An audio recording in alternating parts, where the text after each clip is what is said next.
ఆయన ఘనత కొరకు నా సర్వస్వం. మార్చి 14. లోబడడం.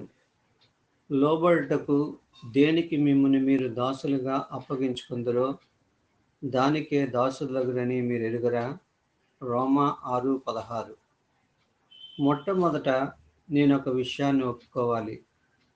నన్ను అదుపు చేసే వాటి గురించి, నన్ను శాసించే వాటి గురించి నాలో నేను ఆత్మవిమర్శ చేసుకున్నప్పుడు ఏవి నన్ను అదుపు చేస్తున్నాయో, ఏవి నన్ను శాసిస్తున్నాయో వాటికి నేను లొంగిపోయానని, అందుకు నేనే బాధ్యుడినని తెలుసుకుంటాను. నాకు నేనే బానిసనైనట్లయితే నన్ను నేనే నిందించుకోవాలి. అలాగే నేను దేవునికి విధేయత చూపిస్తున్నట్లయితే అందుకు కారణం నా జీవితంలో ఎప్పుడో ఒక సమయంలో నేను దేవునికి లోబడ్డమే. ఒక చిన్న బిడ్డ తనలో ఉన్న స్వార్థానికి లొంగిపోయినప్పుడు ఆ బిడ్డ తనను స్వార్థం శాసిస్తుందని గ్రహించగలడు.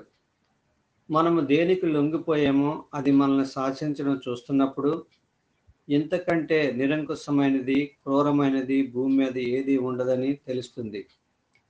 ఎందుకంటే మానవ సహజమైన లొంగుబాటును లేదా దాసత్వాన్ని బద్దలు చేసే శక్తి మనలో ఉండదు.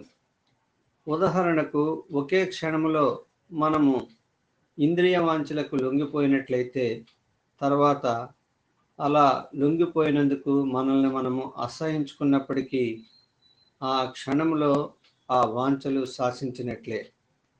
ఇంద్రియ వాంఛలంటే ఇది ఇప్పుడే నాకు కావాలని ప్రగాఢమైన కోరిక అని జ్ఞాపకం పెట్టుకో. అది శరీరానికి సంబంధించిందైనా కావచ్చు, లేదా మనసుకు సంబంధించిందైనా కావచ్చు. ఇంద్రియ వాంఛల్ని జయించడానికి మానవ సంబంధమైన శక్తి చాలదు. ఇది కేవలము విమోచనకున్న శక్తి ద్వారానే సాధ్యము. శక్తిమంతుడైన ప్రభు అయిన యేసుక్రీస్తు మాత్రమే జీవితంలో నిన్ను శాసించే వాటన్నిటికీ బద్దలు చేయగలడు. ప్రభు అయిన యేసుకు నీవు దీనుడివై లొంగిపో. చెరలోనున్న వారికి విడుదలను ఆయన నన్ను పంపి ఉన్నాడు. లూకా 4:18-19 మరియు యెషయా 61:1. నీవు ఏ దురాలోట్లకైనా లొంగిపోయినప్పుడు అది నిన్నెలా శాసిస్తుందో నీవు త్వరలోనే గ్రహించగలవు. నేనెప్పుడు కావాలంటే అప్పుడు మానేయగలను అని నీకు